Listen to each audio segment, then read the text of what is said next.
দৈনিক সমকালের প্রধান শিরোনাম, পালা করে চলছে পণ্য ও যাত্রীবাহী নৌযান।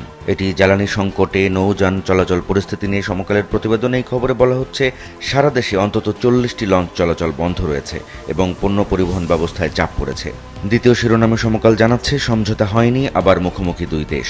এটি ইরান পরিস্থিতি নিয়ে এই খবরে বলছে, ইরানকে শেষ করে দিতে চান ট্রাম্প, চীনকেও হুমকি, এবং আলোচনা ভেস্তে যাওয়া ইরানের জন্য বেশি খারাপ হবে, এমন মন্তব্য করেছেন মার্কিন ভাইস প্রেসিডেন্ট জেডি ড্যান্স।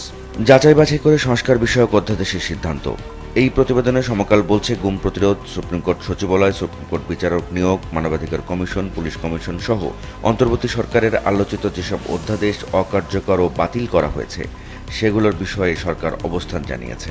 সমকালের শেষের পাতার খবর, ঢাকা খুলনায় আরও 10 শিশুর মৃত্যু, টিকা কেন্দ্রে ভোগান্তি। এটি হাম এবং হাম পরিস্থিতি নিয়ে সমকালের প্রতিবেদন। আর একটি প্রতিবেদনে সমকাল বলছে, হামলার আগে সামাজিক মাধ্যমে অপপ্রচার। এটি কুষ্টিয়ায় শামীম হত্যাকাণ্ডের বিষয়ে সমকালের প্রতিবেদন। এই খবরে বলা হচ্ছে যে, সুফিবাদ অনুসারী শামীম, তাকে হত্যা হয়েছে কুষ্টিয়ার ওই গ্রামাঞ্চলে।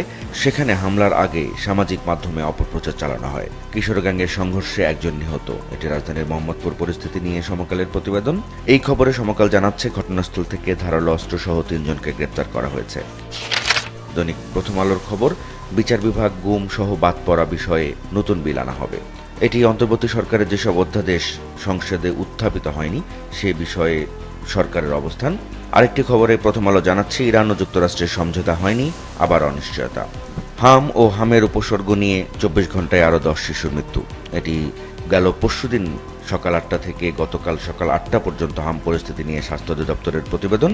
7 আইডি থেকে পুরনো ভিডিও ছড়িয়ে দরবারে হামলা করা হয়। কুষ্টিয়ায় পীরকে কুপিয়ে হত্যার ঘটনায় প্রথম আলোর প্রতিবেদন এটি। এই খবরে বলা হচ্ছে, হামলা চালানোর আগে একটি পুরনো ভিডিও ফেসবুকে ছড়ানো হয়। প্রথম আলোর প্রথম পাতার আরেকটি খবর, ইলিশ আরও ছোট হয়েছে। এটি একটি গবেষণা প্রতিবেদন। প্রথম আলোর শেষ পাতার খবর, সঙ্গীতের স্বর্ণযুগের শেষ নক্ষত্রের অবসান। গতকাল ভারতের কিংবদন্তি কণ্ঠশিল্পী আশা ভোসলে মৃত্যুবরণ করেছেন, সেই নিয়ে প্রথম আলোর প্রতিবেদন এটি। দৈনিক যুগান্তর তার প্রথম পাতার বেশ বড় একটা অংশ ইরান এবং যুক্তরাষ্ট্র আলোচনা ভেস্তে যাওয়া প্রসঙ্গে 3টি প্রতিবেদন ছাপানোর কাজে ব্যবহার করেছে। প্রথমটি শিরোনাম, পারমাণবিক শর্ত আস্থার সংকট, ব্যর্থ বৈঠক, ঝুঁকিতে যুদ্ধবিরতি। ইসলামাবাদ বৈঠক কেন ভেস্তে গেল সে সংক্রান্ত একটি বিশ্লেষণ করার চেষ্টা করেছে। পাশাপাশি আরেকটি খবরে যুগান্তর জানাচ্ছে, স্বনির্ভরতা বাড়াতে কৌশল নির্ধারণ জরুরি।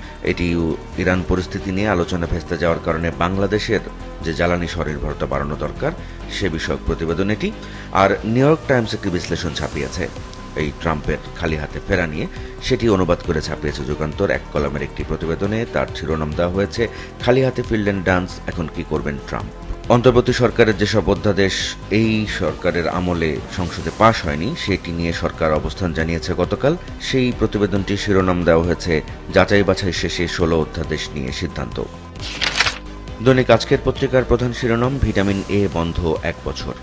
এই খবরে আজকের পত্রিকা জানাচ্ছে, শিশুদের অন্ধত্ব ও পুষ্টিহীনতা দূর করতে ভিটামিন এ খাওয়ানো হতো। এটি 6 মাস পর ক্যাম্পেইনের কথা ছিল, সর্বশেষ হয়েছে গত বছর মার্চে। এরপরে এই ক্যাম্পেইন আর হয়নি এবং এতে হুমকিতে শিশুদের রোগ প্রতিরোধ ক্ষমতা এবং সংক্রামক রোগের ঝুঁকিও বাড়ছে, এমনটি বলছে আজকের পত্রিকার এই প্রতিবেদন। বাদ হওয়া 4 অধ্যাদেশ নিয়ে নতুন আইন হবে, জানালেন 2 মন্ত্রী। এটি আজকের পত্রিকার প্রথম পাতাতেই ছাপানো হয়েছে। এটি আসলে জাতীয় সংসদে পাশ না হওয়া অধ্যাদেশগুলোর বিষয়ে সরকারের অবস্থান। মধ্যপ্রাচ্য যুদ্ধ পরিস্থিতি নিয়ে আজকের পত্রিকা যে প্রতিবেদনটি ছাপিয়েছে তার শিরোনাম, আলোচনা হলো, ফলাফল নেই। কিশোর গ্যাং প্রধান ইমনকে হাত পা বিচ্ছিন্ন করে হত্যা। এটি রাজধানীর মোহাম্মদপুরের ঘটনা, সেটিকে আজকের পত্রিকা প্রথম পাতাতে বেশ গুরুত্ব দিয়ে ছাপিয়েছে। আজকের পত্রিকার শেষ পাতার খবর, বন্ধ সিইউএফএল, কাফকো, শঙ্কায় ডিএপিএফসিএলও। এই খবরে বলা হচ্ছে, তীব্র গ্যাস সংকটের কারণে গত 4 মার্চ থেকে বন্ধ আছে দেশের 2টি বৃহৎ সার কারখানা।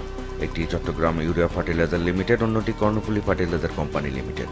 এবং এই 2 কারখানা বন্ধ থাকার কারণে অ্যামোনিয়া গ্যাস নির্ভর যে ডিএপি ফার্টিলাইজার কোম্পানি লিমিটেড সেটিও বন্ধের শঙ্কায় পড়েছে। পার্বত্য চট্টগ্রামে বিজু সাংরাই বৈশ উৎসব চলছে, সেই বিষয়ক যে খবরটি আজকের পত্রিকা দিয়েছে তার শিরোনাম, ফুল ভাসিয়ে নিল গ্লানি, নববর্ষে সুখের প্রার্থনা। এই বিষয়ে একটি বড় ছবিও ছাপিয়েছে আজকের পত্রিকা তাদের শেষ পাতায়। মিথ্যা মামলা করায় বিএনপি নেতাকে লাখ টাকা জরিমানা। এই খবরে আজকের পত্রিকা জানাচ্ছে, নির্বাচনের দিন ভোট দিতে পারেনি এমন মিথ্যা অভিযোগে মামলা করায় রাজশাহীতে এক বিএনপি নেতাকে 1 লাখ টাকা জরিমানা করেছে আদালত। জ্বালানি সংকট দেখিয়ে বন্ধ কৃষি রেডিও। এটি বরগুনার খবর। এই খবরে বলা হচ্ছে, জ্বালানি সংকটের অজুহাতে বরগুনার আমতলীর জনপ্রিয় কৃষি রেডিও বন্ধের ঘোষণায় উপকূল জুড়ে ক্ষোভ এবং উদ্বেগ ছড়িয়ে পড়েছে। এতে আবহাওয়ার পূর্বাভাস, কৃষি তথ্য এবং জরুরি বার্তা থেকে বঞ্চিত হয়ে বিপাকে পড়েছেন অন্তত 5 লাখ কৃষক, জেলে ও সাধারণ শ্রোতা। দৈনিক কালের কণ্ঠের প্রধান শিরোনাম, শান্তি আলোচনা ভেস্তে গেল, আবার যুদ্ধ। প্রশ্নবোধক এই শিরোনামে মার্কিন, ইসরায়েল ও ইরান যুদ্ধ পরিস্থিতি বর্ণনা করেছে কালের কণ্ঠ। আর একটি খবরের শিরোনাম, গাজীপুরে মাদকের ভয়াল থাবা। এই খবরে বলা হচ্ছে, গাজীপুরে মাদক ভয়ানকভাবে ছড়িয়ে পড়েছে। অভিযান চলে চুনোপুটি পর্যায় পর্যন্ত, কিন্তু যারা রাঘব বোয়াল তাদেরকে কখনোই ধরা হয় না। লোভের আগুন সোনালিতে। কালের কণ্ঠের অনুসন্ধানী এই প্রতিবেদনে বলা হচ্ছে, নিয়ন্ত্রণহীন মুরগির বাজার, শুধু ক্ষতি হচ্ছে ভোক্তার। গ্রেপ্তারে 6 দিনের মাথায় জামিনে মুক্ত শিরিন শারমিন। গতকাল জাতীয় সংসদের সাবেক স্পিকার শিরিন শারমিন চৌধুরী জামিন পেয়েছেন, সেই খবরটি কালের কণ্ঠ দিয়েছে এই শিরোনামে। চলে যাচ্ছি কালের কণ্ঠের পেছনের পাতাতে। সেখানকার একটি খবরের শিরোনাম, 19 মাসে শতাধিক মাজারে হামলা, ভাঙচুর, আগুন। এই খবরটি 2024 সালের 29 আগস্ট থেকে চলতি বছরের 11 এপ্রিল পর্যন্ত 19 মাসের হিসেব। এর পাশাপাশি আরেকটি খবরে কালের কণ্ঠ জানাচ্ছে, কুষ্টিয়ায় পীর নিহতের ঘটনায় মামলা হয়নি, নিজ গ্রামে দাফন। দৈনিক কালবেলার প্রধান শিরোনাম, স্থানীয় নির্বাচন নিয়ে ইসি সরকারের দিকে তাকিয়ে। এই খবরে কালবেলা বলছে যে, স্থানীয় সরকার, যেটি ইউনিয়ন পরিষদ, উপজেলা পরিষদ এবং পৌরসভা ও সিটি কর্পোরেশন নির্বাচন, সেটি নির্দলীয় প্রতীকে ফিরছে। এ সংক্রান্ত সংশোধিত আইন সংসদে পাশও হয়েছে এবং এখন আনুষ্ঠানিকভাবে এই নির্বাচনের দিন তারিখ ঘোষণা নিয়ে সরকারের দিকে তাকিয়ে রয়েছে নির্বাচন কমিশন। উদ্বোধনের আগেই দুবার উদ্বোধন, খরচের রেকর্ড। জুলাই স্মৃতি জাদুঘর নিয়ে কালবেলার প্রতিবেদন এটি। আরেকটি খবরে কালবেলা জানাচ্ছে, যুক্তরাষ্ট্র ইরান সমঝোতা হয়নি, ইসলামাবাদ টক্স ব্যর্থ। এর পাশাপাশি আরেকটি খবরের শিরোনাম, শান্তির পথে বড় বাধা এখনও ইসরায়েল। কালবেলা শেষ পাতার খবর, জাল সোনাতে ধরা আরও 471 শিক্ষক। আরেকটি খবরে কালবেলা জানাচ্ছে, হামে একদিনে আরও 10 মৃত্যু।